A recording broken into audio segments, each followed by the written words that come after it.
Welcome to this video. We are going to discuss how to write a WPS following AWS D1.1. This is the most common welding code for structural steel and a must for anyone who are reading and writing WPS. For the purposes of this video, we are going to use Annex E of AWS D1.1. It has a sample WPS that we will try to run through each of the sections. Let's get started. First, the company name here or the owner's name is the one that exercised legal ownership of the product or structural assembly under the code in which, in this case, AWSD 1.1. So basically, this is the company that is certifying or trying to certify that its weld products or its welding uh, output will be in accordance with AWSD 1.1. Of course, this WPS, the assumption in this WPS is that it is supported by a procedure qualification record or a PQR. That's why it is indicated here the supporting PQR number. If you can observe here, the welding process that is being used is FCAW. So another clue here indicated that it is indeed flux cored arc welding is that the AWS classification of the electrode is marked with T. More on that later. First, let's dive into the specific sections of the WPS. The joint design used here specifies the type of joint, which is a single butt weld marked here with backing. And it is indicated that the backing material is the same as the base metal, which is right here, ASTM A131A. It is also specified the dimensions of the root opening and the groove angle as seen here. So sometimes this joint design is being drawn in the WPS itself for better clarity. For the base metal, it is specified here the type and grade of the material, which is ASTM A131 grade A. This is an essential variable as seen in this clause right here. The qualification of the base metals can be referred in table 3.1, which is subject to the WPS qualification testing, and other base metals that are not included in that table will be based on or will be approved in conformance or will have to be approved with the engineer's approval. So basically, there is a list that we will go through later with the base metals listed for AWSD 1.1, which is right here. So if you can see the table, the materials are grouped 1, 2, or 3 according to their tensile strength. So I think the higher the group, the higher the tensile strength of these base metals. So the higher the tensile strength of the base metal, is more susceptible to brittle fracture. Thus, toughness tests are required. Since the base metal is an essential variable, as indicated here, it is imperative that the basically the specs of the base metal be specified in the WPS. So basically, if there are some random base metals that are not indicated here, for example, a Chinese grade or a Russian grade steel that is not indicated here, that is beyond the scope of ASTM, for example, it will now be subject to the engineer's approval if that will be qualified because this table is originally for pre-qualified base metals, right? So, but most of the time, for those exotic base metals, they will have to be tested or they will have to be qualified in order uh, to qualify that weld that is done to that base metal. So, how can we know that these base metals can be or are qualified? So, as you can see here, if the base metal in the PQR is group 1 steel to any group 1 steel, so basically what what is meant here is that if uh, the steel is under group 1 and is welded to another group 1 steel, for example, in the WPS, we have ASTM A131 grade A, right? And in the qualification testing of that weld, it is welded to another ASTM A131 grade A steel. So that will be or that is under this criteria because it is welded from group 1 to another group 1 steel. So the WPS that can be qualified in that combination is also group 1 steel to any group 1 steel as specified here. So that's how you read this qualification of base metals right here. So if you go to the other row, any group 2 steel to any group 2 steel. So basically, if in the procedure qualification testing or in the PQR that you created, you tested a group 2 steel to any group 2 steel. So these will be qualified. So any group 1 steel to any group 1 steel, any group 2 steel to any group 1 steel, and any group 2 steel to any group 2 steel will be qualified. So this translates basically to the idea that a single PQR qualified different WPSs. So this is a prime example of that. So if the PQR covers group 2 steels to group 2 base steels, as I have mentioned, there are several groups of steels that can be qualified, and that will be advantageous if the company is looking to qualify or basically is tight on budget in qualifying this is in these welds, right? So that's how you read this qualification, this table for you to be guided if your WPS will be qualified under that PQR that you are using.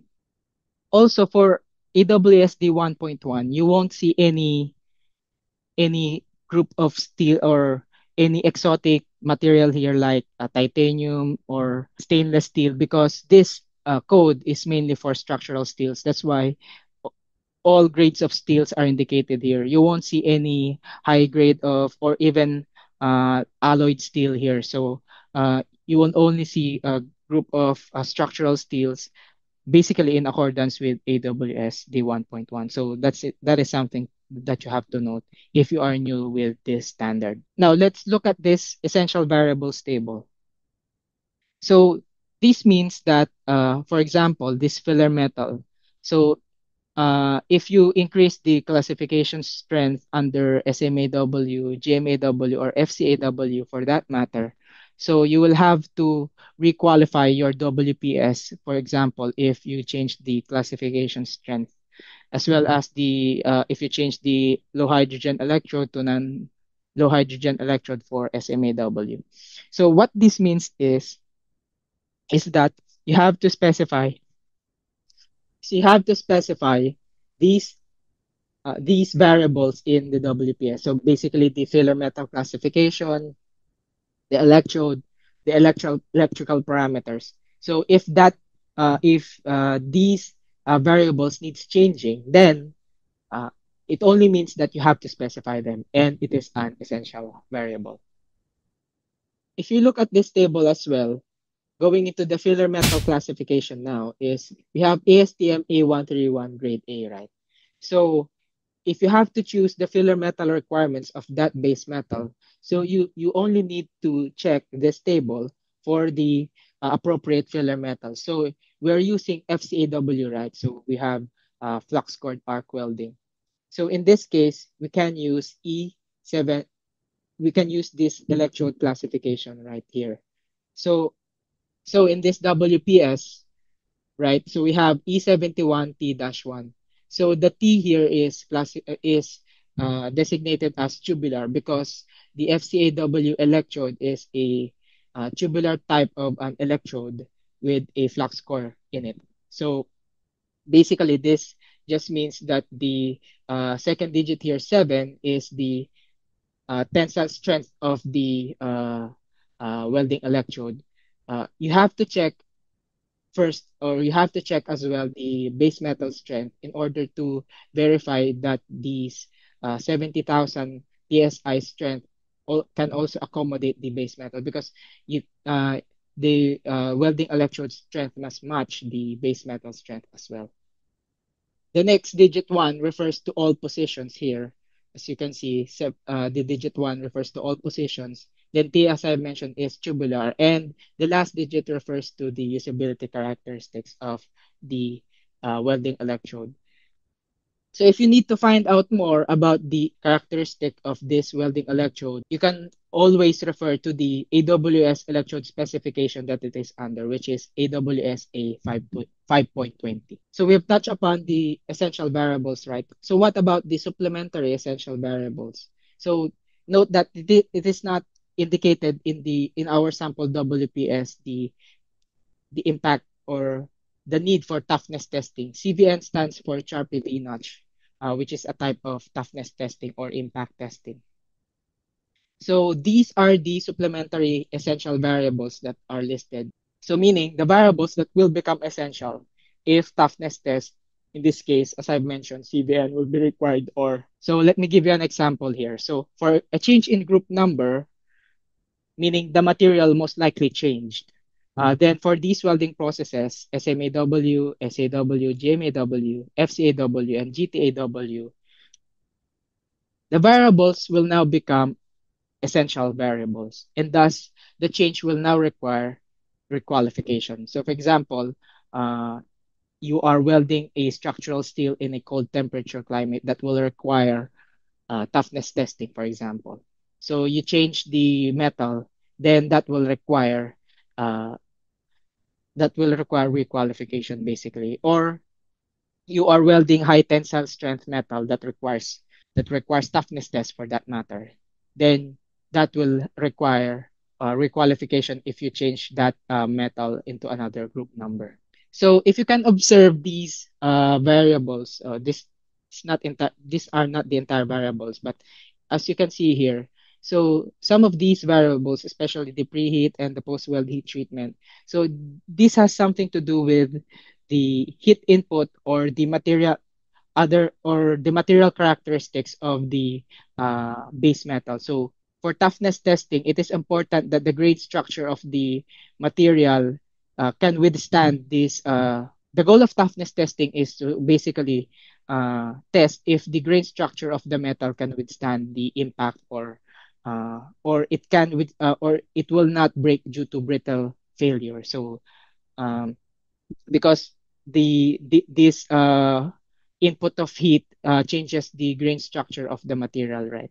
So it will basically be more susceptible to impact if that happens. That's why these variables will now be an essential variable if toughness test will be required, since you are changing basically the grain structure of the material or basically changing the material. So we've tackled the joint design, base metals, and the filler metals, right?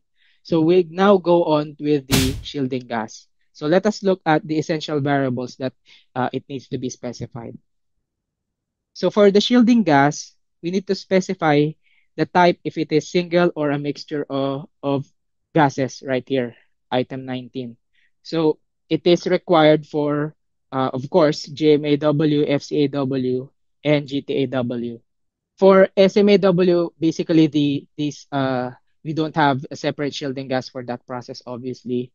And we also need to specify the flow rate of the shielding gas because it is indicated here that the change in total gas flow rate uh, must be specified. Or if you change the flow rate by this much, you will need to requalify the WPS.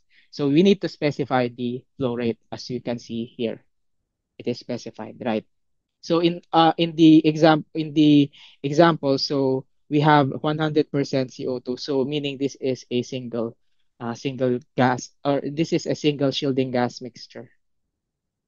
We also need to specify the type of the shielding gas itself as well. So if what it is conforming to the standard right here. So there are some good starting points to refer with the shielding gas specifications like ASME 2 Part C, specifications for welding rods, electrodes, and filler metal. Even these AWS classification for filler metals have clauses regarding the appropriate shielding gas that you can start off with if you need references. For the preheat specification, it depends upon the material specification and thickness of the metal. It is specified here that the minimum preheat temperature is 60 degrees Fahrenheit and the minimum interpass temperature is 60 degrees Fahrenheit as well, and a maximum of 350 degrees Fahrenheit. So How do we know that how can we know, or how can we determine that this will be indicated?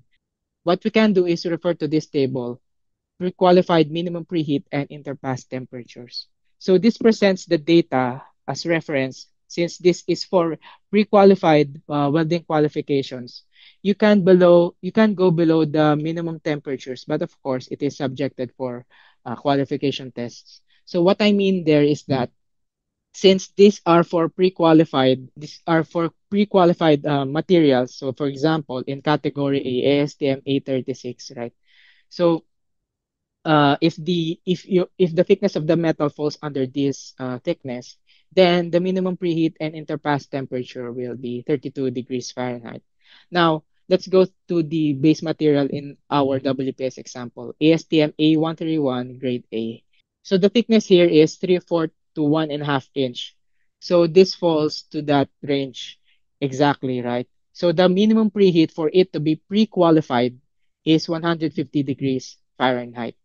So what is the discrepancy right here? So this is what I mean. If you indicate here 100 or indicate here below 150 degrees Fahrenheit, then your preheat parameter will not be automatically pre-qualified. You have to qualify it through testing. So that is what is being meant here. So if the WPS indicated 60 degrees Fahrenheit, so you'll have to test that. You'll have to qualify it to become, or for the well to be qualified.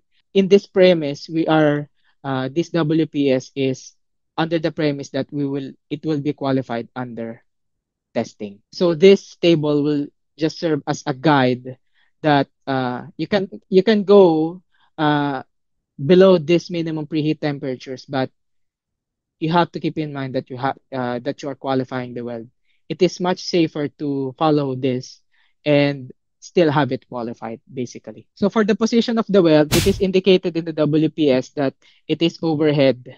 So meaning this procedure is only qualified for overhead position right here. So meaning if we qualify for the overhead position, because it is a complete joint penetration groove, right? Specified in the joint design, because our WPS specified that it is a plate under a CJP or complete joint penetration groove. Our position is overhead, so it is under 4G. So meaning if the PQR tests the plates under this position, so you will also qualify for groove uh, complete joint penetration or groove partial joint penetration. It would also qualify for fillet overhead position. So right there.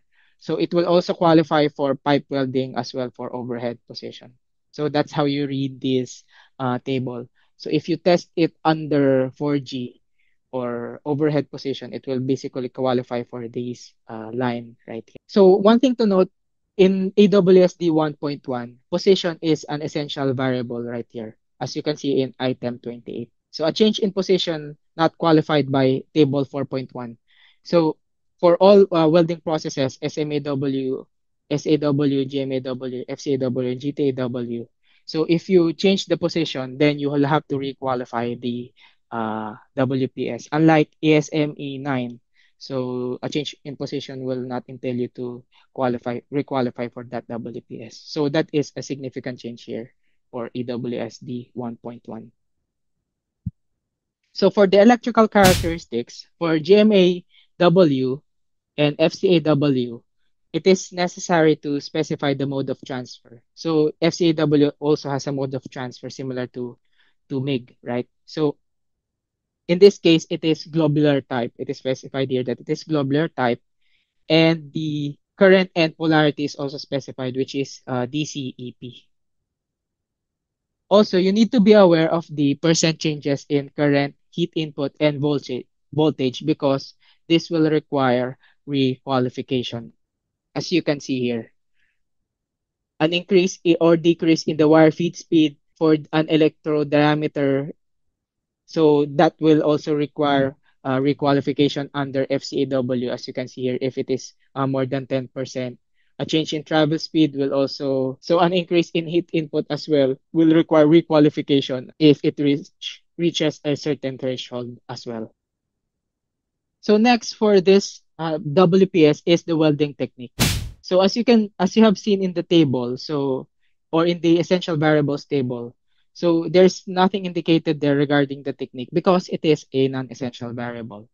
So this only means that if this changes, or for example, in this technique, the welder uh, uses a weave bid technique or a combination of both. So you'll not need to requalify the WPS, but you still need to rewrite them if for reference of the future welders that they will use these uh, procedure, right?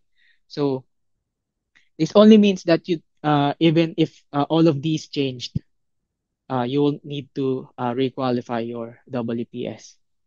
So for the PWHT, it has to be indicated because it is an essential variable. But if it is not needed, you just put there none or not used or NA for this example. For example, in the WPS, you will change if post-weld heat treatment will be required or not. If you add or delete it, then then the WPS will need to be requalified. So how will we know if the weld specimen tested in the PQR passed? So this is the sample form of the test results attached in the PQR. So as you can see here, it is being tested mechanically with visual inspection, RT or radiographic test. It was radiographically tested. Obviously, it was mechanically tested as well through tensile test and guided bend test. You can refer to these clauses for the required inspection to determine if your WPS or if your qualification testing passed the criteria. So basically, it is under visual inspection. You'll have all the criteria in this clause, and for radiographic or UT acceptance criteria as well, and mechanical test. So if we can go back here, so we have the specimens, right, for tensile test and guided bend test. So another question here is that how many specimen uh, will we require to be tested? So it is under this table. So for the number of specimens required for the qualification tests, you can refer to this table. As you can see, the plate used here is 1 inch, right? So the qualification testing made use of a 1 inch steel plate. So for the 1 inch thickness, so you will need to see this row right here, 1 and over. So basically, this is for nominal plate thickness tested 1 inch and over. So you'll have to be careful as well because for WPS qualification, there is a table and as well for welder performance qualification. So basically, where we are looking for the procedure qualification, not the welder performance qualification. So you'll have to be careful right there. So we use here 1 inch, right? So we need to submit 2 samples for tensile test and 4 samples for side bend tests.